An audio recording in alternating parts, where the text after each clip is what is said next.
Okay, I wanted to run through the design one more time using the mid-continent cabinet. This is the laundry room, and it doesn't matter at this point, but you wanted to put a partition on one of these two tall cabinets. So the tall cabinet will come with adjustable shelves here. I have to cut those adjustable shelves down and then add a partition and drill for the holes to support the shelving on one side of that partition. So that shouldn't be a problem. When the time comes, I would ask how big of an area you'd want, unless you wanted to just make it half the cabinet. This cabinet's 27 inches wide. So the laundry room, two tall cabinets will also come with flush toe kicks. You can see that at the bottom. Give it a little bit more of a furniture look. Crown molding touching the ceiling.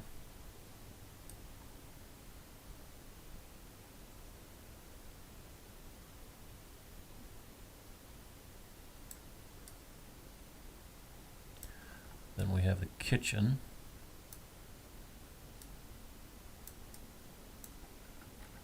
Microwave cabinet here with a drawer on the bottom.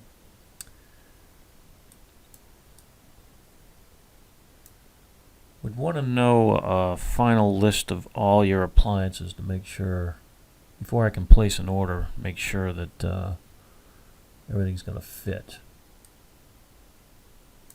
See the wall cabinets here. As you know, I've got to likely cut the back of this wall cabinet to accommodate what I think are stairs.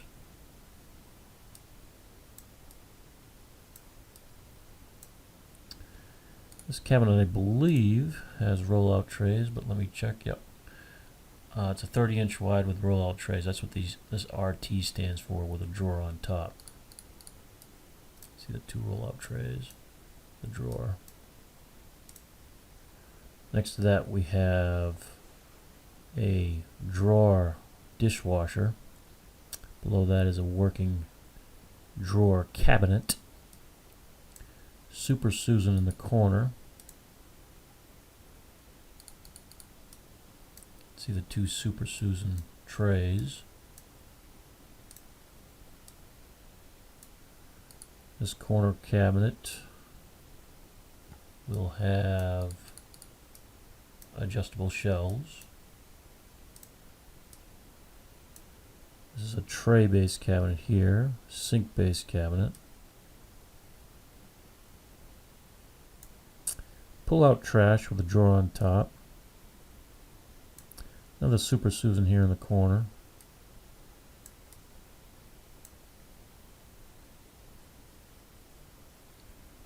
Drawers, three of them on either side of the stove. Cabinet with the door swinging to the right. This space is a filler, so that door can swing beyond 90 and or not hit this panel. The pull of the knob on the door won't hit this panel. And we've got like I said, a panel on either side of the refrigerator and a refrigerator wall cabinet above. Crown molding touching the ceiling. Now, one thing to note, let's put this in color real quick. Texture. And it's not going to be such a big deal with your cabinets because you're looking at a natural maple, but the bottom of the cabinet won't be finished like the face. So sometimes people will add a light valance molding at the bottom of the wall cabinet and or paneling at the bottom of the cabinet. When I see you in the office, I can be more specific of what I mean there.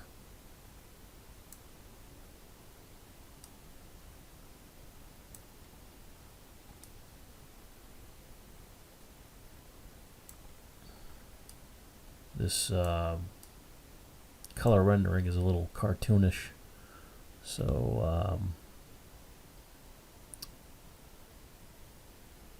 but it does give you a different impression.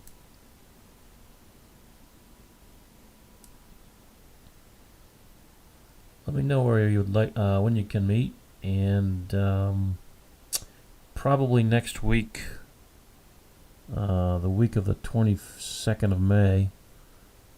I'm mostly available by 4 in the later afternoon. I've got a kitchen install I'm doing in Stratham, so my time is going to be utilized there. But let me know if you'd like to meet next week later in the day.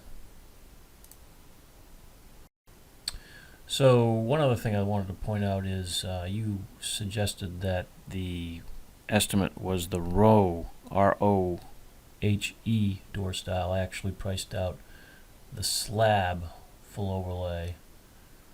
There's one subtle difference between the row, ROHE, and the slab full overlay, other than price, and that is, from what I see, the veneered, it says right here, the veneered edge banding on all edges. On the slab, the row, let's see if I can find the row. Yeah, there it is. The row has wood edging on all edges. I'll send you copies of this, but there is a difference in price. I think it's over 4,000. Let me check. Yeah, it's a $4,639 upgrade to go from row to get the row door style as opposed to the slab full overlay. So I don't think that's worth. If it was my house, I'd probably go the slab full overlay.